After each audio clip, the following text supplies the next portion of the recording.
60,000 years ago, someone placed flowers on a dead body, not because they had to, not because it served any survival purpose, but because they were sad. A Neanderthal, an individual from a species we spent a century calling primitive, picked wildflowers and carefully placed them around someone who had died. That raises a question nobody thinks to ask. When did death start to matter? Not as a survival threat, but as something that hurt, something that required a response.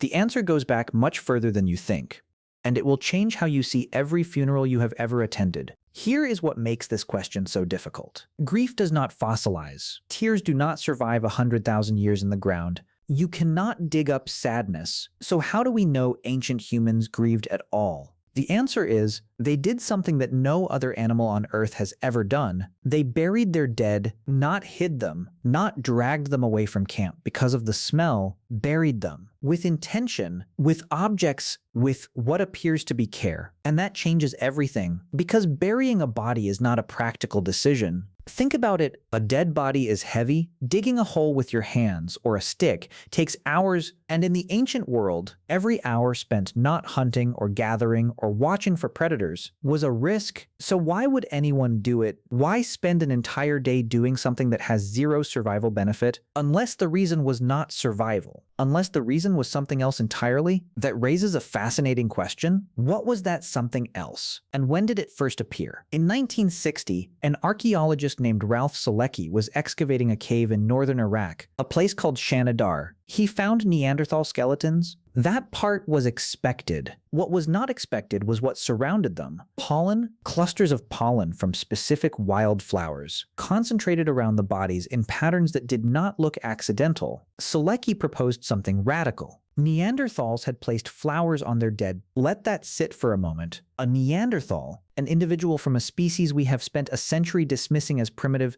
as barely human, picked flowers and placed them around someone who had died, not because it helped with anything, not because it solved a problem, but because they felt something. Now, some researchers have pushed back on this. They argue the pollen could have been carried in by bees or by wind. That is a fair objection, but here is what makes it harder to dismiss. The bodies at Shanidar were not randomly positioned. They were deliberately placed in specific postures, some in what appears to be a fetal position, and one individual, Shanidar 1, had survived for decades with injuries so severe, a withered arm, partial blindness, damaged leg, that he could not possibly have survived alone. Someone had taken care of him for years, which means that long before any human wrote a single word about compassion, Neanderthals were practicing it, and when that cared-for individual finally died, they did not simply walk away. They buried him. Does that sound like a species without feelings? But Shanidar is not the oldest evidence, not even close.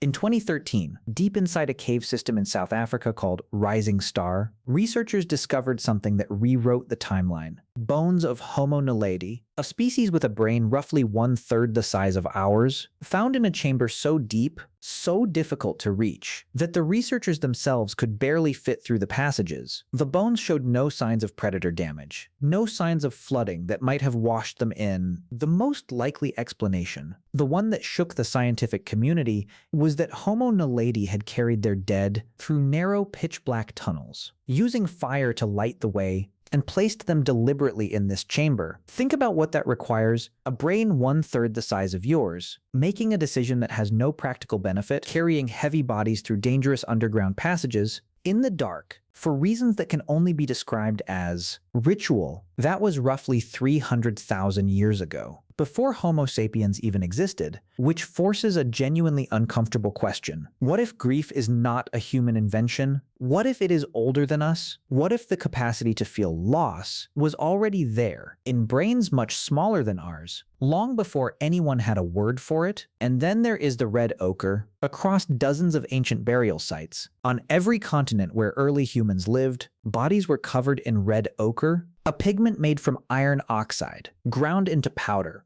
and deliberately applied to the dead, sometimes just the face, sometimes the entire body. Why red? Nobody knows for certain, but researchers have noticed something. Red is the color of blood, and blood in the ancient world meant one thing above all others: life. Is it possible that ancient humans covered their dead in the color of life as a way of saying something they had no words for? Something like, "You are still one of us. We are not ready for you to be gone." That is not science. That is interpretation. But here is what is science: the effort required to do it. Red ochre does not appear everywhere. It had to be found, sometimes carried for miles, ground into powder using tools, mixed with animal fat to create a paste, and carefully applied to a body that could no longer thank you for doing it. That is not instinct. That is not reflex. That is a choice made by people who decided that death required a response, not a practical response, an emotional one, and that choice, repeated across tens of thousands of years, across cultures that never had contact with each other, may be the oldest evidence we have, not of intelligence, not of tool use, but of love. So here is where we actually are. The earliest evidence of humans responding to death with something beyond practical disposal goes back at least 300,000 years,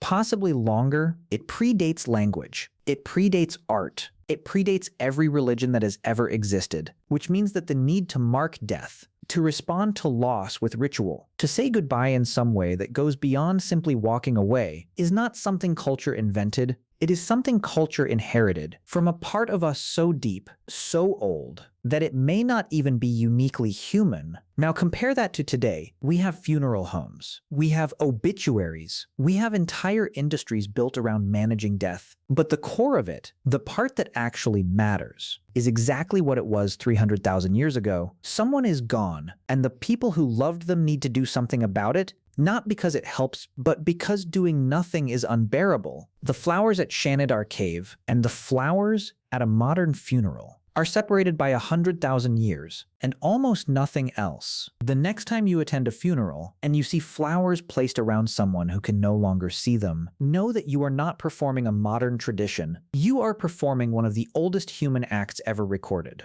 And the reason it still feels necessary is because it always was. If this changed how you think about grief, share it with someone who has lost someone, and I will see you in the next one.